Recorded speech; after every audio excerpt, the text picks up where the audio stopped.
छत्तीसगढ़ की पूर्व सरकार की महत्वाकांक्षा योजना रही नरवा गरवा घुरवा बाड़ी के अंतर्गत गौधन न्याय योजना के तहत शुरू किए गए गौठान अब वीरान हो गए हैं। यहाँ न तो किसी तरह की गतिविधियां हो रही हैं, न ही गोबर की खरीदी की जा रही है। गंभीर बात तो यह है कि गौठानों में वर्तमान में करीब 1 करोड़ रुपए वर्मी कंपोस्ट के पड़े हुए हैं। इसका मॉइस्चर मेंटेन नहीं होने की वजह से धीरे धीरे मिट्टी में ये बदल रहे हैं।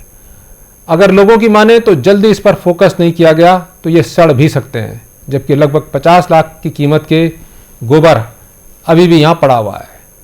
सरकार बदलने के बाद इन गौठानों को लेकर प्रशासन के पास कोई नई गाइडलाइन फिलहाल है नहीं।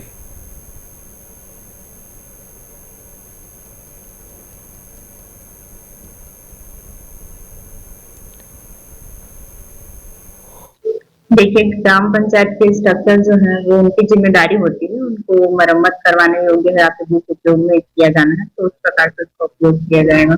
मैडम, गोधन न्याय के तहत गोबर खरीद किया जा रहा था, तो उसका क्या हालात हैं जैसे सरकार से? अभी वर्तमान में हमें उसके संबंध में कोई दिशा निर्देश प्राप्त नहीं हुए हैं। जिस प्रकार से उसको आगे संचालित करने के आदेश मिलेंगे उस हिसाब से।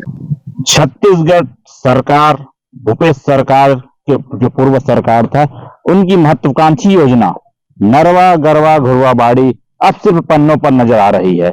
जैसे कि आप देख सकते हैं, मैं कैमरा को बताना चाहूंगा, दिखाना से देखने बताता हूं कि देख सकते हैं कि नरवा जो है किस तरह से है। वही बात करें घुरवा की तो आप बाजू में मैं दिखा सकता हूँ, ये घुरवा भी है। और उसके बाजू में देखेंगे गरवा, मतलब गाय के लिए स्थान बनाया गया था, और बाड़ी आप देख सकते हैं। तो राजनांदगांव जिले में अभी नरवा गरवा घुरवा बाड़ी का हालात आप देख सकते हैं किस तरह से हुआ है। यहाँ ना ही गरवा है, ना घुरवा है, ना बाड़ी है, ना किसी प्रकार का यहाँ योजना, यहाँ कोई कार्य हो रहा है। लगभग 50 लाख रुपए का गोबर जो है राजनांदगांव जिले के गौठानों में पड़ा हुआ है। जब भूपेश सरकार हुई तो इस गौठान को बनाने में लगभग राजनांदगांव जिले में 407 गौठान 33 करोड़ की लागत से बनाए गए थे।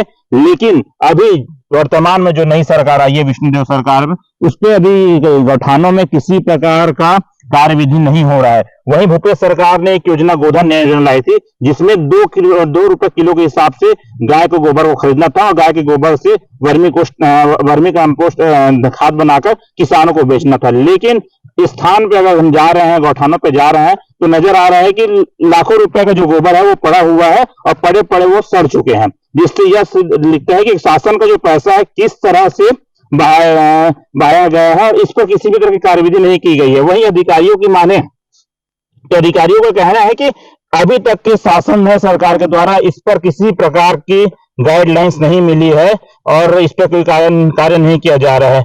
इस समय गौठानों में बहुत सारी समितियां, महिला समितियां काम करती थी, अब वो भी बेरोजगार हो चुकी हैं, जो कि 2 रुपए किलो में गोबर से खाद बनाने का काम करती थी और किसानों को बेचती थी। लेकिन अब देख सकते हैं किस तरह से भी है जो गौठान है, आज से 1 वर्ष पूर्व जहां लोग लोगों का चहल पहल होता था, अब बिल्कुल सुनसान पड़े हुए हैं। किसी तरह से कोई यहाँ हरकत नहीं हो पा रही है, ना कोई आदमी आता है, ना कोई कुछ नहीं होता है। मैं रफ्तार मीडिया से राजनांदगांव से अभिलाष देवांगन।